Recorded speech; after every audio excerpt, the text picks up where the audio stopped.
What's up, champs? Welcome to another episode of the Short Shifts Fantasy Hockey Podcast, brought to you by Keeping Carlsson. I'm Jeremy Versillo, and joining me tonight, my pal and yours, for the second time this week, Shams Benamor. Shams, how are you doing on this second time in 3 days that you and I are recording together? I'm just crossing the fingers that the short shifts bump comes into effect for UPL because it's not looking so hot to start. Yeah, I added him in, I believe, 2 leagues, and I'm feeling the pain right now, especially because my opponent is starting Vasilevsky and Woll, so I am getting goalied hard tonight. Well, let's hop straight into the news. We've got a bunch of smaller news items tonight, starting with an update on Leo Carlsson, by far the most frustrating rookie we've had to deal with this year. Shams, what's coming out of Anaheim with regards to Leo? So this just kind of dropped out of nowhere, but when the GM was talking with press, he kind of slid in that they're looking into bringing up Carlsson's playing time. Right now, it's supposedly 2 games a week, but we've seen that fluctuate all over the place. However, he said in the next week or so that the goal will be to bring him up to 3 games, and then especially with the way that a lot of weeks ago for NHL teams, they only play 3 games, so you might be in a position where you can actually start him and know that he's going to play the whole week, but that's something that we'll have to wait and see. So it's going to be that waiting game and then maybe playing that, who could wait the longest to pick him up for the perfect time. But he is an interesting player, and if it wasn't for this, I think he might be on more rosters. I do agree that he'd be probably 75% rostered or so if we knew he'd play every game. I do question his utility as more than a fantasy streamer, given that I think there's a lot of comparison because of the draft to Adam Fantilli, and I believe we may have him on the lineup for later today, but Fantilli has kind of gone up and down in relevance. Up next, we have a bunch of injury updates out of New Jersey. First up, Dougie Hamilton got injured in their last game and is out tonight against the Flyers, still undergoing evaluation process. I'm hoping this is a short-term one. Luke Hughes was on the power play to start, and then Hughes got hurt. Luckily, he came back, but both Colin Miller and John Marino saw power play time. The Devils kind of had an interesting 2 power play thing going, so maybe one of them becomes more relevant. I'm not going to hold my breath there. How about you, Shams? Yeah, especially with the fact that we don't know how long Dougie Hamilton's out, unless you are in a position where you're in the deepest of leagues and are very desperate for just like any sort of defensive points. I'd probably just stay away from that guessing game. What other injury updates out of New Jersey did we get today? So more of the continued to be evaluated. Erik Haula is kind of be in that same limbo as Dougie Hamilton. It's funny enough now that we're talking about him like on the same breath of Hamilton, but something to keep an eye on. And now the one that we actually have a little bit more information on is Timo Meier. He's skated on his own today, and there's a possibility, is what was said by the coach, that he will play tomorrow against San Jose. And the nice thing is that the Sharks played today are playing Blackwood, so you would be dodging Blackwood if he plays, so it would be a double bonus. I do think those 2 injuries are kind of tied together. Once Timo Meier is back, I don't think the Erik Haula one matters much for fantasy. I'll be totally honest, I saw him on the rundown and was kind of confused why we had him there, and then I looked up his recent stats, and he's actually been really good since Meier went out. Definitely can hope Meier comes back tomorrow, although I think it's a pretty big jump from skating on his own to playing a full game. I'm sure he wants to play against San Jose, though, given his history there. An unfortunate injury coming out of Vegas, Shea Theodore is now week to week. Who benefits from this, if anyone? I know we had a long conversation last episode about Vegas's lack of scoring, which has just continued, but someone has to benefit here. So, interestingly enough, we all know that Pietrangelo has had top power play and is keeping it up, but something to keep in mind is Ben Hutton is playing power play too, and he's getting a lot more play time in general without Theodore on the ice. And while he has done absolutely nothing before now, he has actually gotten a goal in the last game against Edmonton and has been doing some hits and blocks. So it might be just, your short-lived event with your random defenseman, but something to keep an eye on, and he could be someone that might turn into, a serviceable fourth defenseman that you can play in and out depending on the schedule while Theodore's on the mend. The guy that I'd be interested in, who I don't think has drawn back into the lineup much yet, is a Kaedan Korczak. Has had some really good runs, both last year and this year, coming up to Vegas, and honestly passes the eye test for me. If he gets that power play 2 role in the 17 to 20 minutes a night that a full-time top 4 defenseman would get, I'd be taking a shot on him, and definitely in your keeper and dynasty leagues. But again, this is a week-to-week type injury. I think it's going to rotate between a number of different Vegas defensemen here. We also have an interesting situation in Detroit. Dylan Larkin got moved from hurt, like day-to-day hurt, to active non-roster, which I'm under the impression means that he's out, but it's not injury or illness related. So he didn't play yesterday, didn't play today. I know Lalonde had said he was a chance to play Saturday, but this one's kind of a mystery, and I'm surprised there isn't more news about it.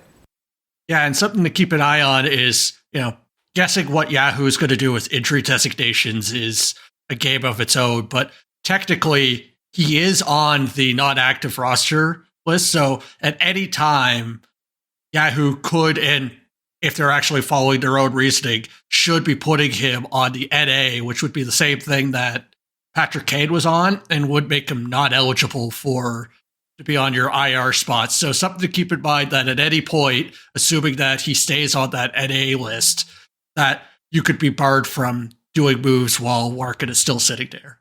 Well, luckily for me, I have Dylan Larkin in my IR, and I don't have any moves left this week, so it's not relevant until Monday.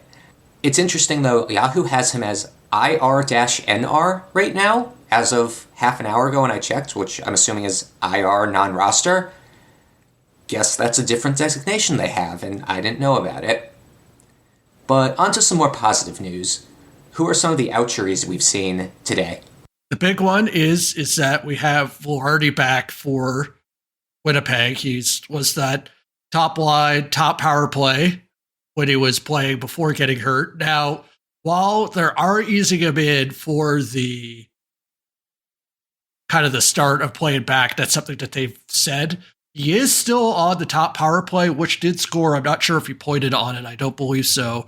And right now he is still on the fourth line with like Gustafson and Barron. So while not the greatest, I think it's the top power play being able to play with Connor and Scheifele. There was a moment where in practice they did say Ehlers was going to be the other forward with them, but of course our Ehlers managers can't have anything nice. And actually when the game started and they had their first power play, Perfetti was on it, and Perfetti was the one to score. So something to keep in mind. Maybe they're flushing things around, but Vilardi's back, and if he's playing with good players, we'll have to see how the lines keep up. I'll be back being interested with them. I do think the lines in Winnipeg are going to shuffle around a bit in the next couple games, just because they're going to get Vilardi back into the top 6. They already said that they're easing him in. It's not a permanent demotion to the fourth line. So I think I'm keeping a close eye on him, Perfetti, and Ehlers, because I think those are the 3 borderline roster players that, if the ownership could change if they get a really bad or really good deployment. But other than that, the other 3 in the top 6 there are easy holds. Another outjury that isn't for a game today, but it's been announced he'll play tomorrow and presumably Saturday, is Thomas Chabot in Ottawa. I think this is also one where you have to wait and see, because there's now 3 defensemen that have shown very good power play aptitude in Ottawa. I wonder if Chabot is actually the bottom of the pecking order there, because they've been trusting him with a lot of even strength minutes throughout the years, and they may want to give some of the ice time to their shiny new toys on the team. But either way, he's probably owned in all your leagues. Get him back in your lineup and see what happens. Do you have anything here? And this is more maybe just wish casting, but I know he's not, the classic defensive defenseman, but having him there maybe will help with the goalie situation because they're just so ravaged with injuries that hopefully just having more people be healthy might have them have a more semblance of a full squad and not these crazy games where it's 5-4 and they're depending on scoring every single goal to come back. But that's just more of crossing the fingers, not using data. One more outjury, Andrei Svechnikov, who missed last game with some minor bumps and bruises. Looks like he'll be back today, but maybe not 100%. I don't think there's really much to add here. And Anthony Beauvillier is going to play in Chicago's next game because it's in Canada, but needs the work visa for the US, so he may miss a few after that. So if you're going to jump on him for, the potential Bedard exposure, I'd hold your horses for a second there. Yeah, playing the game, you never know what Yahoo's going to do. Maybe they might mark him out, but to be perfectly honest, is that you probably should be fine not picking up in a rush because we don't even know where he's going to be lining up. But just something to keep in mind. And with these is that depending on how certain teams manage their players or just the visas in general, I have seen this linger on for way too long that you'd expect. So don't be thinking, oh, it's just one game, he can be back. It could be that, or it could be something that lingers on for another week or two. Totally. And I think I've mentioned before that I'm less enamored in the Bedard line mates as I was to start the season. I thought a guy like Taylor Hall had a bit of his own talent, but we've even seen how poorly the third wheel attempt in Edmonton goes, trying to pick up whoever's playing on that first line. And all of a sudden you're talking about two players playing with a superstar as opposed to one player playing with two superstars, and Bedard's no McDavid yet, and it's a much worse team. So I think it's a bit of fool's gold if you're trying to chase the Chicago top-line wingers. Yeah, exactly. They're losing 5-1 to Detroit right now. And while I'm a Detroit fan, I know they're not the wagon of any other team, so it's not looking so hot for the team in general. With that, let's take a quick break, and we'll be right back. Welcome back, everyone. Let's get into some hot and cold streaks, as we are prone to do on short shifts. First up, what can you tell me about Michael Bunting, who kind of disappeared from the radar for a month or so this season? So, we were a big fan of Bunting at the start of the season just because he was having that top line, top power play. I'm not sure about his power play situation, but he is now, starting with last game 2 nights ago when Svechnikov was out sick, he was back playing with Aho, and he started scoring more points on top of his streak. So right now he has 5 points in the last 4 games. That's not including today.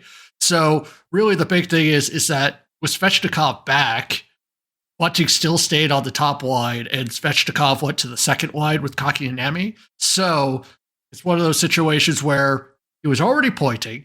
He pointed even more when he was with Aho last game, and he's staying with Aho. It might be one of those situations where, that streamer position or just above streamer level, assuming that he keeps there, that might be someone to be back to being interested with. But the second he falls off, I would be very quick to just kind of cut bait because he's prime line dependent in my interest. Yeah, the line blender is very strong in Carolina. I have a friend I chat with who calls Rod Brindamore Line Blendamore because that's all he does every single game. Another hot streak, and this one's a bit personal for me because I picked him up off waivers about 15 games ago in Cupful, and he's averaged over 5 points a game since then. MacKenzie Weegar in Calgary has just been on a tear and looks like the defenseman he was his breakout season in Florida. Is he now the top dog there? Rasmus Anderson has been quiet. Noah Hannafin is a part of trade rumors. Is Weegar the future? I think this is one of those situations where, what he's doing now, maybe not to this extent, could be what we could expect in the future because this is what I thought when I drafted him and ended up dropping him before this long streak, is that he is that person. And I think this is similar to what he was doing in Florida, is he was never really, shown as the top power play guy. He might play some top power play minutes if needed, but he's one of those guys that he's just on the ice enough because he's defensively sound and has enough of a skill to actually do something. He's not, not to throw shade at like Adam Larson. He has a little bit more offensive skill to make out of those minutes to get those points. So maybe not expect, a 10 more points in the next 14 games, but this is something where he's going to shoot, he's going to block, he's going to hit at varying points, and it's safe to expect to get those points to kind of dribble throughout the week. Yeah, looking at his Dobber page, he's just that archetype of defenseman I love. You mentioned Adam Larson. He's really just like Adam Larson plus. He averages a hit and a half per game, 2 blocks per game, 2 shots per game. His shooting percentage is a bit high at 8.9% right now. That's probably unsustainable for a non-superstar defenseman. But also, his secondary assist rate is actually really low, which means he's been getting a lot of primary points and not lucking into them. He's really driving the play there. Go pick up Weegar if he happens to have been dropped, especially in your banger leagues. He's a season-long hold, in my opinion. One more hot streak for you, this time in the goalie category. We may have a stolen goalie position, Charlie Lindgren and Darcy Kuemper. We'll have to see what Darcy does tonight, but Charlie Lindgren's been really strong lately, and they've been alternating starts. Do you think it's potentially a 50-50 now? I'm not sure how the split's going to be, but Charlie Lindgren has been doing everything that he can do and more with 5 wins and 5 quality starts in his last 6. And I believe that that one loss was even 2 dastardly. So at the very least is that no matter how well Kuemper is playing, and he's not playing bad, but he's not playing, great, is that I feel like this is going to be one of those situations where as long as Lindgren is doing this, he's going to have to see more ice time. So this might be one of those situations where, depending on what's, we were a little bit higher on UPL or because the coach straight up said he's going to be playing more. We don't know how the coach is going to play this, that it might be just, as of now, a minus to Kuemper just because he actually has someone playing behind him. And then maybe a wait and see, unless you're in one of those leagues where you're desperate for goalies.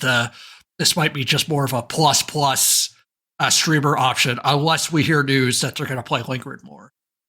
I feel like Kuemper's always been a very frustrating goalie in that he has flashes of superstardom, and the numbers, when you actually take a look at them, are not particularly good. At least since he left Arizona, that's the case. He's also 33, which is only 4 years older than Lindgren, but definitely on the down end of his career. And Lindgren was an undrafted guy who only recently started getting games in the NHL. He got a couple with St. Louis, 3 to 4 years ago, I think, and then has been Washington's backup and has looked really good in that position. I wonder if this is his one chance to shine, where, he can prove that he belongs in this league and could be a starter and can be that undrafted guy who shows up and wins games. Now on to the cold streaks.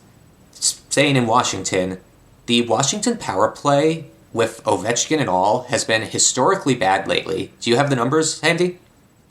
So the crazy thing is that we were talking about how Lindgren was getting 5 wins on 5 or in 6 starts.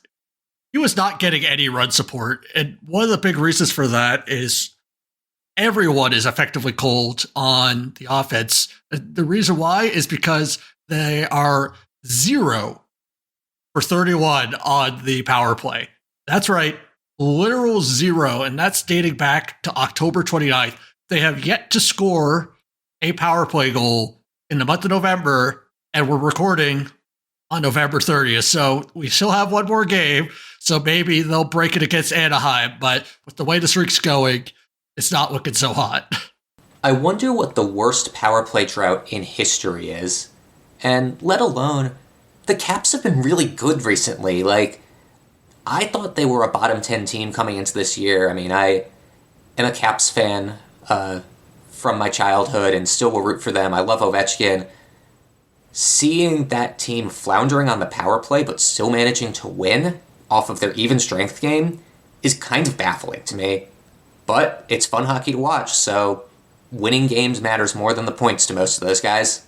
Yeah, the crazy thing is that I was reading an article today. They're like, I forget exactly. I think it was like 13 or 14 minutes for Ovechkin, and this article was explaining why he wasn't playing so much. And like, yeah, well, the fourth line was just doing so well, and they were being hemmed in defensively, so they were just playing the lower line. And it's just like, we're talking about Ovechkin here, and it's like, no matter how good your fourth line is, you would think that like you would be playing Ovechkin every second you can, but this is kind of that thing with age, is that, you know, he's not going to be out there on those, you know, situations where you have to play defensively or being at your end. So we might be seeing more times with being on that low end. And I won't lie, I ended up playing him because it was against Anaheim, but I almost benched him on a Thursday. And that's kind of a scary thing to say, just in general. Had the option to play Ovechkin, and I was considering not. Ovechkin owners definitely have a claim to stake for the most pain for a draft position, because he was going in the late first or early second round in most of my drafts this year, and I feel your pain, guys. That is tough to see a guy like that. You're finally caught holding the bag, and I've always said I'll draft him until he's bad. Sticking with the Caps theme, kind of, actually, a former Capitals goalie, Vitek Vanecek, has just been terrible through his last 15 games. I'm an Akira Schmidt stan, so I am all for Akira getting more starts, and I think he's the better goalie there. But Vanecek's last 15 games, or through 15 games this year, he's got a 349 goals against average, a 299 expected goals against average, an 879 save percentage, and minus 6.6 goals save above expected. Those are not good numbers. At least for the surface numbers, I don't think Schmid's been that much better. The Devils are just one of those run-and-gun teams. But Schmid looks good tonight. Vanecek will get the Friday game tomorrow. And who knows next week, if Vitek falters, it could be Akira's net.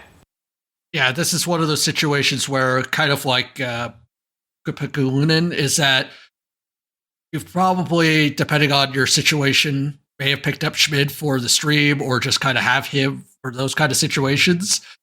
I might be tempted, depending on how many moves you used or how your roster is, to keep him around, because this is kind of like in line with what we were talking about Tuesday, is that maybe he's not flashing hot to show that he is the prime leader. It's more that Vanecek is showing that he's not what they want. So it might be a situation where you get more starts out of him and might become a bigger starter in your lineup, depending on your situation.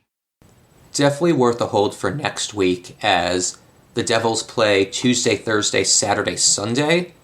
If they decide to break the alternating and give Schmid both Tuesday and Thursday, you've got a 3-start goalie that week, which is pretty nice to get off the wire.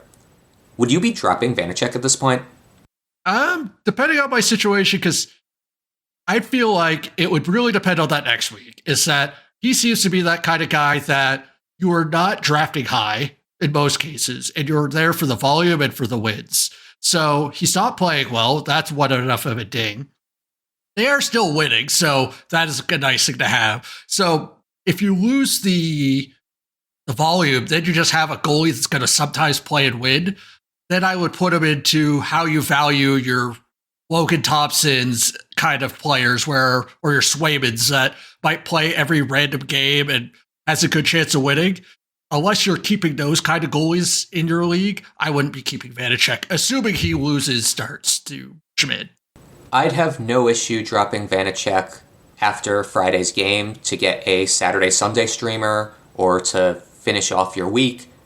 I may have some hesitancy if, he pitches a shutout tomorrow or something, but I do think he's fallen into that category of 50-50 goalies who aren't good enough to hold on to. Finally, one more cold streak to bring this episode full circle. I teased some Adam Fantilli talk about 20 minutes ago, and here it is. Adam Fantilli just hasn't been doing anything lately.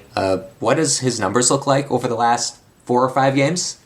Well, he has a total of 1 point in his last 8 games played, and I think this is just kind of a sign of, I forget if it was us or I was talking to Lewis about this, it's just, this was my worry about, say, your Werenski's, your Lides or your Gaudreaus, where those players have the skill for sure, and they're not doing anything.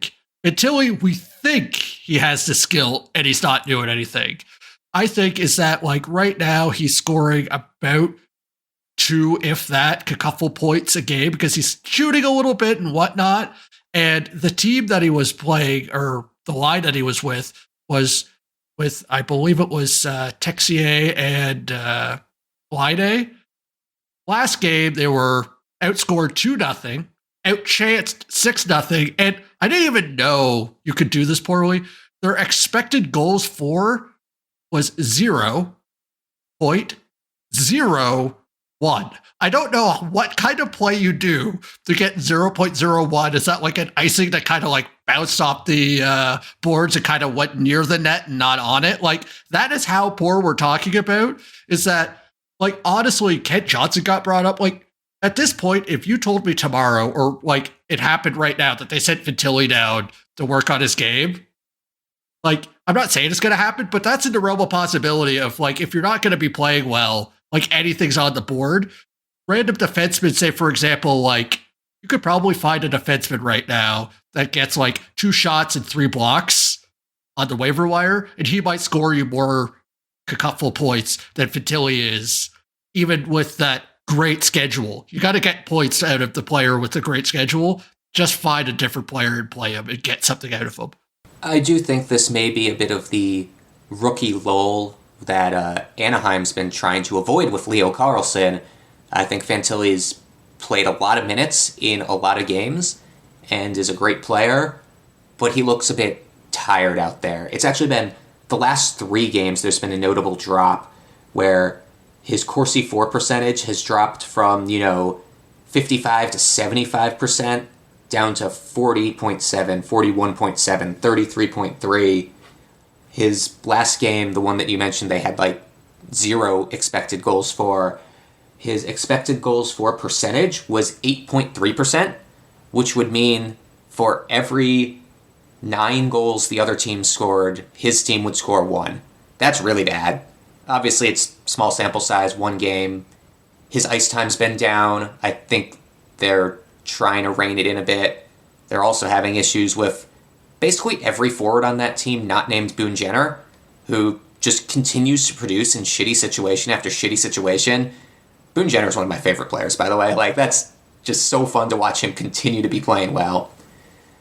I'm holding him for Friday, Sunday because I sunk my boat anchor to using him as a streamer this week, but I think he's gone from my roster come Monday, even with another really good schedule next week. With that, thank you for joining us. Be sure to give us a follow at ShortShiftsKK, as well as Brian and Elon at Keep and Carlsson. Please use www.gamedaytweets.com to get all the best info from Twitter without having to deal with the rest of that crap. It includes team-by-team and searchable tweets by player name. Visit that site and the other great sites we use to research our episodes with at Yahoo, Frozen Tools, ShiftChart.com, Icy Data, and Natural Stat Trick. Our intro and outro music was created by Pat Roach, and John Reed is our digital media producer. Until we see you next time, play smart and keep your shifts short.